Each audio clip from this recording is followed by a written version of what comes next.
తగలబెట్టండి sir Niranjan గారు. మామ ఇప్పుడే దేవరా మూవీ చూసి వస్తున్నాను మామ.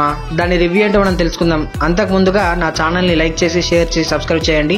ఈ వీడియో మీకు తప్పకుండా నచ్చుతుందని భావిస్తున్నాను మామ. ఎన్టీఆర్ ఫ్యాన్స్ ఎవరైనా ఉంటే మాత్రం డిసప్పాయింట్ అవుతారు మామ. నేను కూడా ఒక ఎన్టీఆర్ ఫ్యాన్నే. అందరూ డిసప్పాయింట్ అవుతారు మామ, పక్కా డిసప్పాయింట్ అవుతారు నేను చెప్పే రివ్యూ వల్ల. ఎవరు బాధపడొద్దు. కామెంట్స్ కూడా వల్గర్గా మాత్రం పెట్టకండి మామ.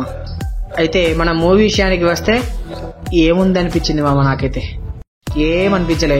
తన భుజాల మీద ఒక ఎన్టీఆర్ మాత్రమే సినిమా మొత్తం లాక్కెళ్ళిపోయాడు అన్నట్టుగానే ఉంది, కానీ ఏం లేవు. ఎలివేషన్ షాట్స్ అంతగానం వర్కౌట్ అవ్వలేదు. ఆ బీజిఎం కరెక్ట్గా సెట్ కాలేదు. అనిరుద్ధ్ పేరుకే ఉన్నాడు తప్ప ఏం వర్కౌట్ చేయలేదు అతను. తర్వాత డైరెక్టర్ విషయానికి వస్తే ఆచార్యనేమో పాదఘట్టం అయితే ఇది సముద్రఘట్టంగా మారిపోయింది మామ. అక్కడ ధర్మస్థలి, ఇక్కడ ఎర్ర సముద్రం. ఏంటో మామ ఈ సినిమా డైరెక్షన్ చేయరాకనా, చేయాల్సిన ఉద్దేశం లేకనా, ఏదో చేయాలని ఏదో చేయడమా, అది అర్థం అవ్వడం లేదు మామ. ఓవరాల్గా నాకైతే ఈ సినిమా అయితే నచ్చలేదు. ఈ సినిమాలో మెయిన్గా కొరటాల రైటింగ్ అనేది బాగా వీక్గా ఉందన్న విషయం అయితే తెలుసుకోవాలి. ఫస్ట్ హాఫ్ చూస్తున్నంతసేపు నాకు బాగానే అనిపించింది, కానీ ఏంటి ఎక్కడికో పోతున్నది మళ్ళీ సెకండ్ హాఫ్ వచ్చేసరికంటే అని అనిపించింది నాకే. ఏంటో ఈ మరి డైరెక్షన్ వల్ల ఈ విధంగా ఎందుకు చేస్తున్నాడు కొరటాల శివ అనేది కూడా మనకు అర్థమవుతలేదు. ఒక శ్రీమంతుడిలో మిమ్మల్ని అందరినీ దత్తత తీసుకుంటాననే డైలాగ్ కానీ కొరటాల శివ రైటింగ్ స్టాండర్డ్ని ఎక్కడికో తీసుకెళ్తుంది. కానీ మన దేవరా మూవీకి వచ్చేసరికంటే ఆచార్య మూవీతో మొత్తం డౌల్ ఫాల్ అయిపోయిండు. తర్వాత ఇప్పుడు దేవరద కూడా అదే టోన్లో తీసుకెళ్తున్నాడు అంటే నాకు ఏంటి మరి మన తారకన్న ఎందుకు అట్లా మరి స్టోరీ సెలెక్షన్ని ఈ విధంగా పూర్ రైటింగ్ మామ. ఈ మనం ఎంత చెప్పుకున్నా ఈ సినిమా గురించి పూర్ రైటింగే, ఏం బాలేదు. ఒక ఎన్టీఆర్ని తప్ప మనం ఎవరిని ఊహించుకోలేము ఆ సినిమాలో. అందుకు ఎన్టీఆర్ ఉండడం వల్ల ఈ మూవీ మాస్తర్గా హిట్ అవుతుందేమో, లేదంటే డబ్బులు వసూలు అవుతాయి తప్ప ఈ సినిమాలో అంతా ఏం లేదు. వేరే హీరో గానీ ఉంటే ఈ సినిమాకి ఆ సినిమా డిజాస్టర్ టాక్తోనే వస్తుండే మామ. ఇదైతే పక్క నాకైతే నచ్చలేదు. ఓవరాల్గా ఈ మూవీ నాకు నచ్చలేదు. ఎందుకు అంటే సైఫ్ అలీ ఖాన్ ఉన్నాడు కానీ ఏదో విలన్గా ఉన్నట్టే, కరెక్ట్గా వాడుకోలే అతన్ని. అతను కూడా ఏమైనా చేసిందంటే అతని లిప్ సింకే సెట్ అవ్వలేదు. ఆ డబ్బింగ్ కూడా పర్ఫెక్ట్గా సెట్ కాలేదు. ఎందుకో మరి హీరోయిన్ పెడతారో అర్థం కాదు, ఏం చేస్తారో అర్థం కాదు మామ.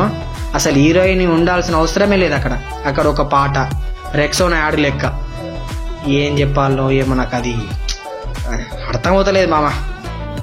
ఇంతట్లో ఎంత చెప్పినా ఈ మూవీ గురించి అంత తక్కువనే. ఎందుకంటే ఈ మూవీ నుండి నేను బయటికి రావాలంటే ఒక 2 రోజులు అయితే కంపల్సరీ పడుతుంది కావచ్చు. నేను ఎన్టీఆర్ అభిమానిగా వెళ్ళి చూసి ఏదో ఎగిరేద్దాం దుంకేద్దాం అని అనుకున్నా మామ. ఆ టైటిల్ కార్డు పడుతుంది చూడండి, అక్కడ నేను అనుకున్నా అబ్బా బొమ్మ బ్లాక్ బస్టర్ అనుకున్నా, కానీ ఏం లేదు అందులో. చూద్దాం ఇక మరి తారకన్న నెక్స్ట్ మరి ప్రశాంత్ నీల్ డైరెక్షన్లో కానీ నెక్స్ట్ ఎవరి డైరెక్షన్లో అయితే ఉందో వాళ్ళ డైరెక్షన్లో మరి ఏ విధంగా అయితే హిట్ కొడతాడో తెలియదు. అందరూ కొరటాల శివన్ మాత్రం మస్తు భయంకరంగా తిట్టుకునే అవకాశాలు అయితే ఉన్నాయి. ఎన్టీఆర్ అన్నకి ఇటువంటి సినిమా ఎందుకు చేసినావు అని బాగా మంది తిడతారు కంపల్సరీ. ఎందుకంటే రాజమౌళి సెంటిమెంట్ వర్కౌట్ అయిపోతుందేమో. రాజమౌళి ఇందులో సక్సెస్ అయ్యిండు, మన ఎన్టీఆర్ అన్నని ఫెయిల్ చేసిండు కొరటాల శివ. ఇక్కడ ఎన్టీఆర్ అన్న తప్పు కాదు, కొరటాల శివ తప్పు. ఎందుకంటే direction is very very very very poor. నాకు ఇది నచ్చలేదు. ఏంటో మరి నాకు ఎంత ఫ్రస్ట్రేషన్ వస్తుందంటే, నేను ఎన్టీఆర్ ఫ్యాన్ని కదా, అంత ఫ్రస్ట్రేషన్ వస్తున్నది. ఒక రివ్యూవర్గా చూస్తేనేమో నాకు అనిపించింది ఆహా ఇదేంటికి ఇంత ఎక్కడికి వెళ్తున్నదే, ఈ చూడాలనా ఉండాలనా, అబ్బా వెళ్ళిపోతాయి.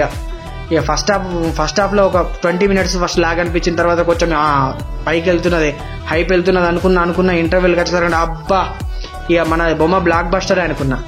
ఇక సెకండ్ హాఫ్ నుంచి తలకాయలు నొప్పి మొదలైంది చూడు. అబ్బా నాకు ఆ ఓపిక, సినిమా చూసే మూడు, ఉత్సాహం అన్నీ వెళ్ళిపోయినాయి మామ. నాది ఇది జెన్యూన్ రివ్యూ చెప్తున్నా. ఎన్టీఆర్ అన్న హిట్ అయితే కొట్టలేకపోవచ్చు. ఇక ఫ్యాన్స్కి అయితే ఈ మూవీ తప్పకుండా పిచ్చిగా నచ్చుతుంది అంటే నచ్చుతుంది కావచ్చు. కొందరు ఫ్యాన్స్ తన మనసులో ఉంచుకుంటారు ఏంటి అన్న హిట్ కొట్టలే, కానీ 10 మందికి అయితే సూపర్ బొమ్మ బ్లాక్ బస్టర్ అంటారు తప్ప ఏముండదు మామ సినిమాలో. కావాలంటే మీరు ఒకసారి వెళ్ళి చూసి మీకు ఏ విధంగా అనిపించిందో కామెంట్లో పెట్టండి మామ. ఈ వీడియో మీకు నచ్చినట్లయితే లైక్ చేయండి, షేర్ చేయండి, సబ్స్క్రైబ్ చేయండి. జై హింద్.